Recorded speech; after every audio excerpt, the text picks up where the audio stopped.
नागपूर जिल्ह्यातील पारशिवनी तालुक्यातही नांदगाव ग्रामपंचायत कार्यालय परिसरात शेतकऱ्याच्या गोठ्यात घुसून वाघानं एका बकरीची शिकार केली। या घटनेनं गावात घबराट पसरली आहे।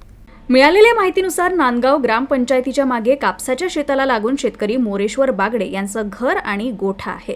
मंगळवारी पहाटे 2:30 वाजता या गोठ्यात बांधलेल्या एका बकरीवर वाघानं हल्ला केला, ज्यामध्ये बकरी जागीच ठार झाली। घटनेची माहिती मिळताच पारशिवनी वन विभागाच्या पथकानं पंचनामा आणि शवविच्छेदन केल्यानंतर बकरीला पुरलं। पीडित कुटुंबानं नुकसान भरपाईची मागणी केली आहे। कुठेतरी ताबडतोब बंदोबस्त करायला पाहिजे, कारण का आमच्या गावाच्या आसपास बखारी, नांदगाव, यसंबा हे जवळपास त्या वाघानं दहशत एक निर्माण केलेली आहे आणि आज माणसावर बी हमला करू शकते अशी परिस्थिती ह्या भागामध्ये निर्माण झालेली आहे।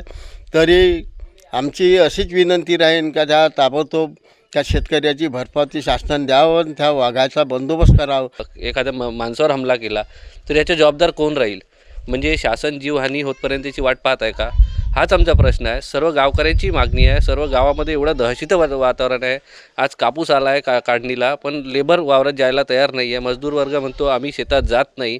धान काढायला तर आलेले आहे, मजदूर म्हणतो आम्ही वावरात जात नाही, कारण की भीतीचं वातावरण पसरलं आहे। तरी शासनाला आणि फॉरेस्ट विभागाला एवढीच विनंती आहे की लवकरात लवकर जास्तीत जास्त दस लावून या वाघाचा, बिबट्याचा शोध काढा आणि इथून हे दहशतमुक्त गाव करा।